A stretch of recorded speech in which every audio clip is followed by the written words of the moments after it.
Bonjour, je suis Cathy et je viens de Floride. Aimez et abonnez-vous à MSA. Ma mère vient d'une famille de génies. Ses deux parents étaient des scientifiques, tout comme elle. Alors, quand je suis née, elle s'attendait à ce que je sois aussi une sorte de génie. Mais je ne l'étais pas. Cathy, comment fais-tu pour que le nombre 7 soit égal? Facile, enlève le S, comme ça. Non. Ok, faisons un autre essai. Maman, je m'ennuie. Je peux sortir aller jouer dehors un peu? C'est une si belle journée. Ma mère avait beau essayer, je n'arrivais pas à m'intéresser aux livres. Même en classe, j'avais du mal à me concentrer. Alors maman a décidé de me trouver un professeur particulier qui venait à la maison. Margot, es-tu avec moi? Dis-moi ce que je viens de dire. Vous avez dit Margot, es-tu avec moi? Non, je veux dire ce que j'étais en train d'enseigner. Comment je suis censée le savoir? Vous êtes le professeur? Le tuteur s'est mis en colère et a juré de ne plus jamais revenir. Et maman était déçue, comme d'habitude. Elle ne m'a pas parlé pendant des jours, jusqu'à ce qu'un après-midi, sa vieille amie de l'école, Linda, nous rende visite avec sa fille, Sophie, qui était terriblement silencieuse. Elle venait d'emménager en ville et s'était installée dans notre quartier. J'étais très heureuse de voir un autre enfant dans la région, car notre quartier était rempli de personnes âgées et ennuyeuses. Tu veux voir ma chambre? Oh, laisse faire, c'est un désastre. On devrait aller jouer dehors. Ou tu veux voir le quartier peut-être? Les gens qui habitent à un pâté de maison ont le plus grand toboggan que j'ai jamais vu. Sophie n'ira nulle part. Chérie, vous devriez vous asseoir et je vais aller vous chercher des sodas. Sophie m'a adressé un sourire sec et a fait exactement cela. Je suis allée m'asseoir à côté d'elle. Tu vas bien? Qu'est-ce que tu fais? Alors tu parles, hein? S'il te plaît, ne me parle pas. Ma mère n'aime pas quand je parle trop et... Ou du tout. J'ai essayé de parler à Sophie, mais elle a continué à fixer le sol et j'ai abandonné. Après leur départ, maman m'a annoncé que Sophie allait aller à mon école et que je devrais m'en occuper. Pourquoi? Elle est tellement bizarre. Et sa mère n'arrêtait pas de me regarder comme si je lui avais pété la figure. Sophie est nouvelle ici, elle a besoin de ton aide. C'est le moins que tu puisses faire pour moi après ce que tu as fait au tuteur. Oh, d'accord. Comme maman me l'avait demandé, j'ai attendu Sophie pour marcher ensemble jusqu'à l'école. Elle n'a pas dit un mot de toute la journée, jusqu'à ce que le professeur nous demande la réponse à une équation mathématique difficile. C'est 700 250. Waouh, mec, c'était rapide. T'es un génie ou quoi? En quelque sorte, j'étudie beaucoup en fait. Alors, tu pourrais être mon tuteur? Tout le monde sait que j'en ai besoin et personne ne reste longtemps à mes côtés, alors... Sophie a souri. Nous avons passé toute la journée ensemble. Nous étions très éloignés l'une de l'autre, mais nous avons eu un déclic et elle m'a invitée le soir même pour une séance d'études. Mais juste au moment où j'arrivais, Linda s'est approchée de nous en souriant. Je vous surveille, les filles. Ne fermez pas cette pièce.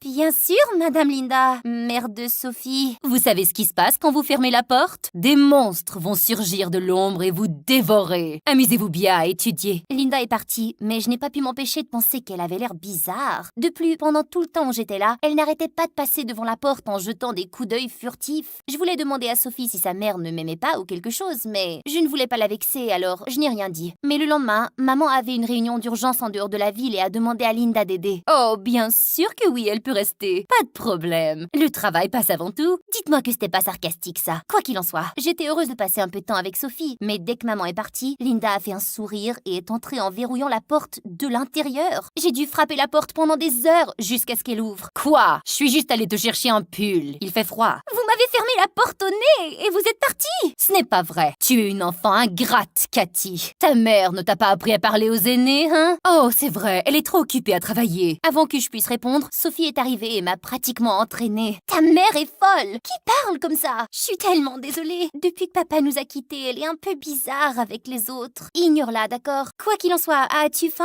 Moi, je suis affamée. Sophie m'a apporté des sandwichs et nous avons regardé MSA jusqu'à ce que nous nous endormions. Mais plus tard dans la nuit, nous nous sommes réveillés en entendant des bruits forts qui semblaient venir de la cuisine. Nous sommes descendus pour vérifier et nous avons vu Linda qui essayait de trouver quelque chose. Qu'est-ce que tu fais?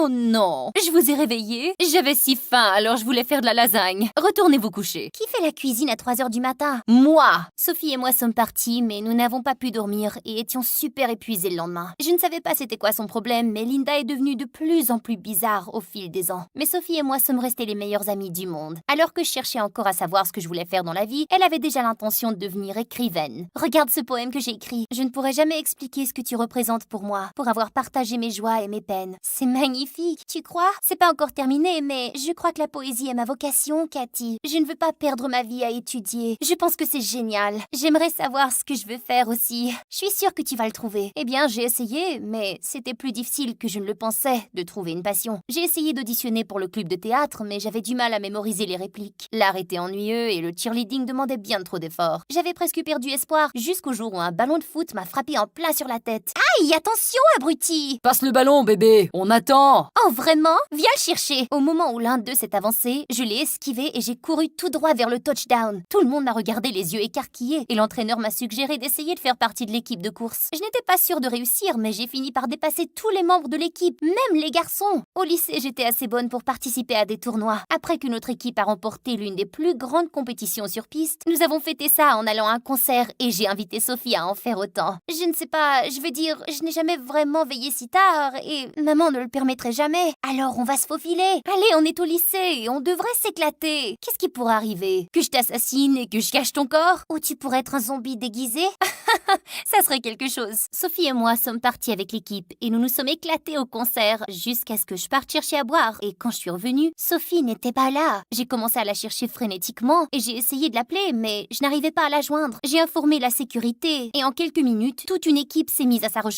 Nous l'avons finalement trouvée près des petits coins et elle s'était évanouie. Nous l'avons immédiatement emmenée à l'hôpital. J'ai informé maman et Linda sur le chemin et j'étais en sueur lorsqu'elles sont arrivées. As-tu la moindre idée de ce que tu as fait? Tu es une très mauvaise influence sur ma fille. Elle a un examen de bourse dans 2 jours. S'il ne la laisse pas s'y présenter, tout son dur labeur sera réduit à rien. J'y crois pas. Votre fille est à l'hôpital et tout ce qui vous intéresse, c'est un examen stupide? Sérieusement? Qu'est-ce qui va pas chez vous? Tu devrais être désolée d'avoir fait sortir ma fille. Mais au lieu de cela, tu me donnes une attitude? C'est exactement la raison pour laquelle j'ai dit à Sophie de rester loin de toi. S'il y a bien quelqu'un dont elle devrait s'éloigner, c'est vous. Elle s'est probablement évanouie à cause de tout le stress que vous lui faites vivre. Assez! Linda, je m'excuse pour Cathy. Et toi, jeune fille, nous allons parler à la maison. Mais maman! C'est alors que les médecins sont entrés et nous ont informé que Sophie avait subi une légère commotion cérébrale et une fracture et qu'elle s'en sortirait très bien. Je voulais aller la voir, mais maman m'a ramenée à la maison. Une semaine plus tard, quand Sophie est rentrée chez elle, je suis allée la voir. Je suis si heureuse que tu es bien. Comment vas-tu? J'ai déjà été mieux. Je suis désolée pour tout ce qui s'est passé, Sophie. C'est bon, je veux pas y penser. J'ai besoin de me reposer maintenant. On peut en reparler plus tard. Sur ce, Sophie s'est mise au lit et a tiré une couverture. À cause de sa blessure, elle n'a pas pu passer le test de bourse pour l'université. Et même si elle ne m'en voulait pas pour ce qui s'était passé, je voulais me rattraper auprès d'elle. J'y ai beaucoup réfléchi et un jour, en passant devant le panneau d'affichage de l'école, j'ai vu un prospectus pour un concours d'écriture. Le gagnant aurait la possibilité de s'inscrire à un prestigieux cours d'écriture et de gagner un prix en espèces. Je l'ai rapidement arraché et je suis allée directement chez elle. Mais Linda a ouvert la porte et a refusé de me laisser entrer. J'ai dû faire preuve de créativité, alors j'ai grimpé dans un arbre qui menait jusqu'à la fenêtre de Sophie. Et je n'arrivais pas à croire ce que j'ai vu là. Il faut que tu arrêtes de traîner avec cette Cathy. Je la déteste. Elle est la pire fille qui soit. Arrête, maman. Tu ne la connais même pas. Je sais qu'elle va te laisser tomber, comme sa mère l'a fait. Mais quoi?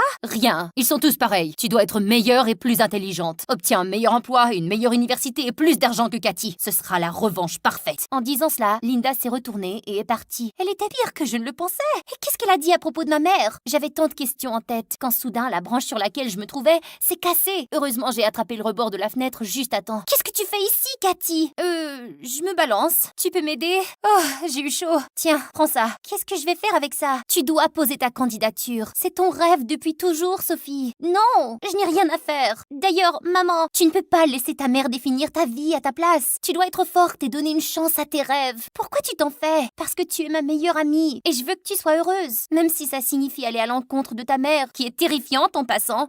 Je sais. Nous avons ri ensemble et Sophie a promis d'y réfléchir. J'étais contente de retrouver ma meilleure amie, mais je n'arrêtais pas de penser à ce que Linda avait dit. Alors le lendemain matin, j'ai fait face à ma mère. Elle m'a dit qu'au lycée, la mère de Sophie était un peu bizarre. Elle avait toujours la tête dans les livres et ne souriait jamais. Nous avons donc pensé qu'elle avait peut-être besoin de se détendre un peu et nous lui avons fait une drôle de farce. Comme quoi, il se peut que nous avons pris une photo d'elle en train de se fouiller dans le nez et nous l'avons collée dans toute l'école. C'est censé être drôle ça? C'est horrible! Je sais ça maintenant. Nous avons retiré toutes les photos, mais je pense que ça l'a affectée. Les enfants ont continué à se moquer d'elle pendant des années. Je me suis excusée à plusieurs reprises, mais je crois qu'elle n'a jamais vraiment pu me pardonner pour ce que j'avais fait. Je voulais en parler à Sophie aussi. Alors le lendemain, j'ai attendu devant chez elle pour aller à l'école ensemble, mais elle n'est jamais venue. Et quand je suis revenue de l'école, maman m'a dit que Linda et Sophie avaient déménagé. J'ai immédiatement appelé Sophie, mais par chance, c'est Linda qui a répondu. Génial! Ne t'approche pas de Sophie. Elle en a assez que tu gâches ta vie tout le temps. Mais Linda a décroché et lorsque j'ai essayé de rappeler le numéro, il n'était pas joignable. J'ai cherché Sophie pendant des des semaines, mais j'ai fini par abandonner en l'absence d'indices. C'était comme si elle s'était volatilisée. Bientôt l'école a annoncé les épreuves annuelles d'athlétisme et je me suis mise au travail. Le meilleur élève obtiendrait une bourse sportive pour l'université de son choix. Et même si je voulais être la meilleure, Sophie est toujours restée dans mon esprit. Elle me manquait tellement, mais j'ai mis tous mes sentiments de côté et je me suis donnée à fond. Je n'ai pas obtenu la première place, mais j'ai été acceptée dans une bonne université et maman était fière de moi. J'ai continué à faire de l'athlétisme à l'université et avec le temps, j'ai même pris goût à la poésie. Peut-être que Sophie avait un peu d'étain sur moi. Un an plus tard, j'assistais à un spectacle de poésie avec des amis lorsque j'ai soudain entendu une voix très familière sur la scène. Je ne pourrai jamais t'expliquer ce que tu représentes pour moi, pour avoir partagé mes peines et mes joies, pour avoir été mon amie, indulgente et patiente, sans me juger, mais m'ouvrir grand les bras. Ça me rassure de savoir qu'au bout du fil, tu n'es qu'à un coup de fil. Le public a applaudi à tout rompre et j'ai senti de chaudes larmes couler sur mon visage. Lorsque le spectacle a terminé, je suis allée dans les coulisses pour la rencontrer, mais il y avait trop de personnes. Cathy, c'est toi?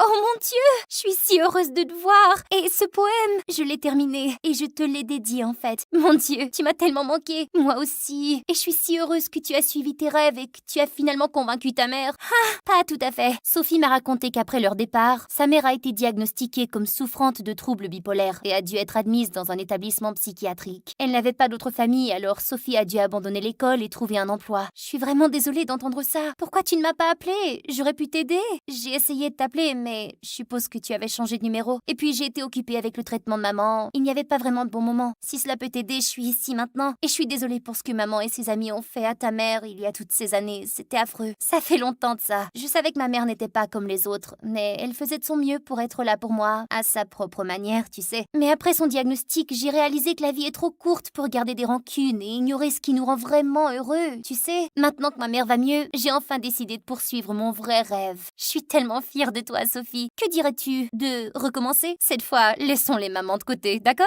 Je suis partante.